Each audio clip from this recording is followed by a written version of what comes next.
Hi, I'm Misty Velasky, and this is Ojai Valley News in Depth. Joining us today is Laura Stinchfield, our local pet psychic. Hi there. Thanks for joining us. Thanks for having me. So who's this you brought with you? This is Storm King. He's my 12-year-old Australian Shepherd. Mm-hmm. And what's he thinking today?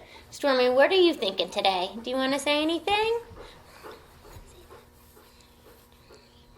He says that he wants to say that Ojai is his favorite town that he ever lived in. Well, I'm sure a few people share that sentiment. Yeah, I know, me included. Now, you describe yourself as a pet psychic. So what exactly does that mean? So a pet psychic is the same thing as an animal communicator. And what that means is that I can talk to animals and then I can also hear them back. Mm-hmm. And so how that works is it's done through telepathy. And so I can pick up their thoughts and their feelings and their pictures in their minds and then transfer it into words. Okay. So I can have a dialogue with them. Great. Yeah. And how did you discover this talent? Well, when I was really little, I was doing it. I mean, as long as I can remember, I knew what the animals were thinking and feeling. But it wasn't until my early 20s that I actually started to really think about it and started to notice that other people weren't doing that also. But one of the main things that happened to me is that I had a little cat named Juliet, and I was backpacking a lot, and every time I would go away, when I would come home, she would wait for me on the front porch, and then she would take off because she was so mad that I was going out of town. So I read in this book to picture the sun rising and setting for as many nights that you'll be gone, and then picture yourself happily coming home. Mm. And so I did that with her, and then when I came back from my trip, she was waiting for me on the front porch, and then she walked inside the house with me, and that night she slept with me, which she had never done before, and she was like kneading my head all night long and purring. And so then I was like, wow, there really is something to this. Mm-hmm.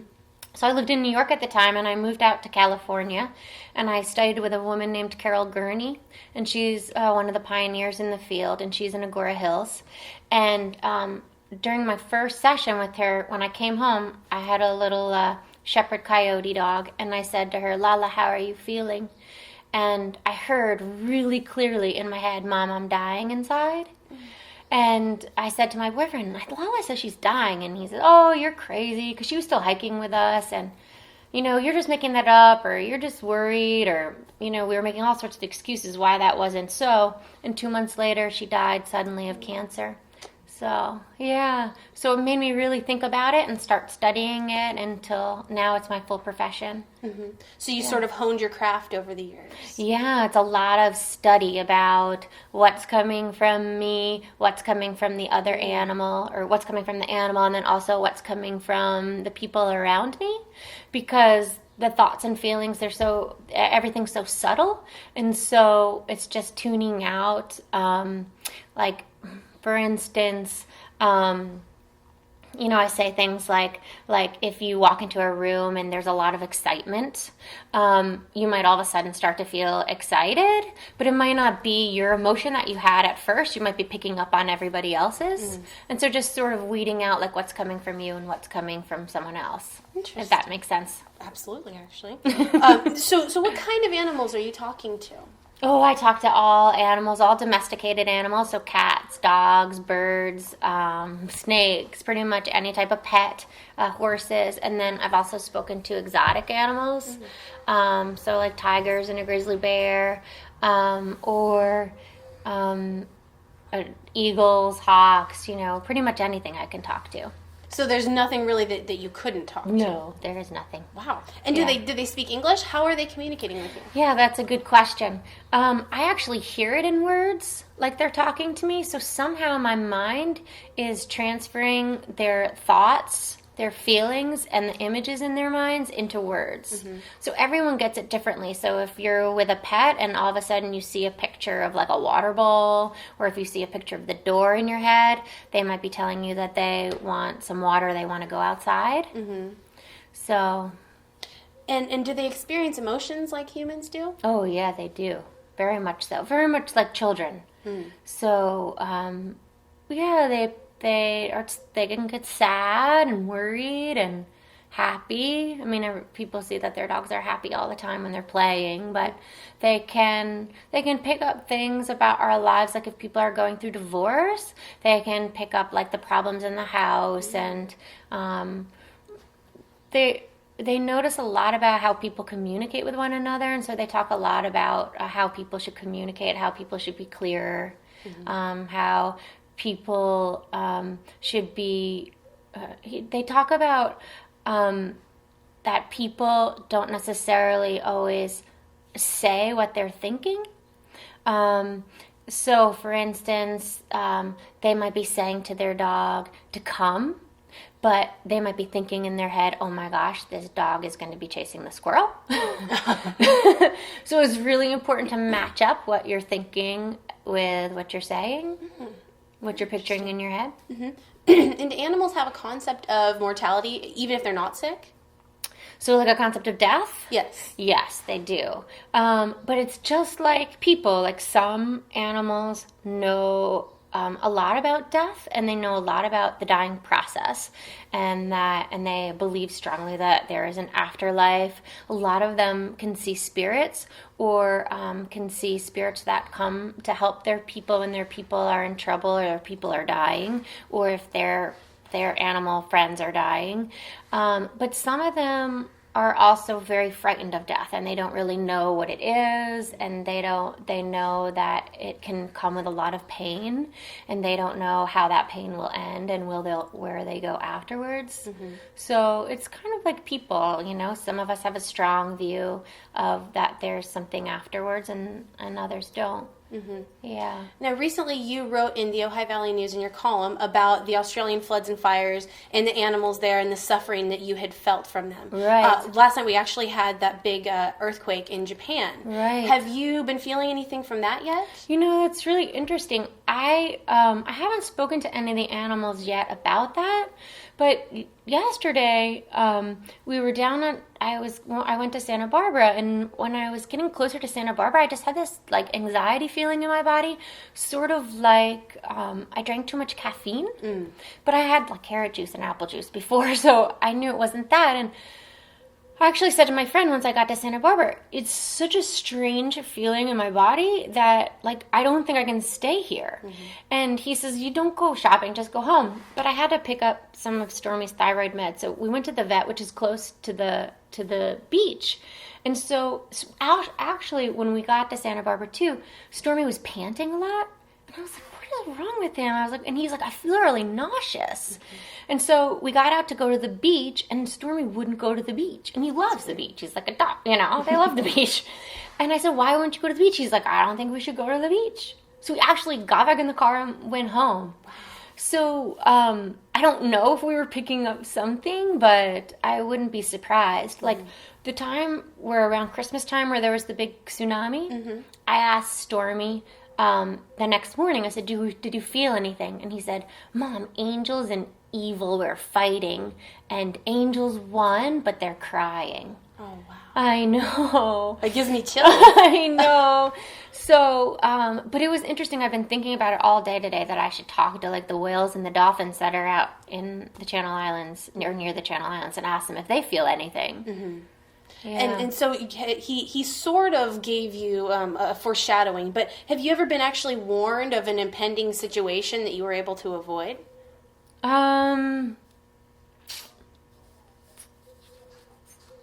Maybe more. Well, I would say not necessarily with like a natural disaster, but my wolf dog Maya, she would warn me all the time if there was like a mountain lion or a bear that was close to us. So she could sense them from far away, even if they weren't in visual sight. So I've definitely had animals warn me and keep me safe, but not necessarily about a natural disaster. What would you say to people who might question your ability to speak with animals? I would say to just watch and listen, and most skeptics, it really depends on how open they are, whether or not they turn believers. Like some skeptics, I talk to a couple animals in front of them and they turn total believers. Or I speak to their animals and they say to me, I was like string theory and now you've blown my mind. And I've had a lot of people say, you're just like, whoa, and like they're really amazed. But I had this one man who was like a diehard skeptic, and he asked me, he said, I want you to ask my dog why he's scared of cars. And he was testing me. And when I had driven to his house, his dog was like attacking my car wheels and stuff. And so he didn't look like he was scared of like being run over, because he was like a border collie, like hurting the car. And so I said to the dog, why are you scared of cars? And he said, well, I'm not scared when my dad drives, meaning this man, but I'm frightened when my kid drives. Because when my kid drives, I get really nauseous. I feel like I'm going to fly out the window. And I don't want to. I don't want to go in the car with him. And so the man goes to me, no, you're wrong. You're totally wrong. You're way off. He's been hit by cars like 3 times. He's scared of cars because he's been run over. And I said, you're not scared of being run over, because he's biting the tires. And so his kid was there and he goes, Dad, I was doing donuts with him in the car the other day. Oh my gosh. And the guy still wasn't a believer. So it was like, what can you do?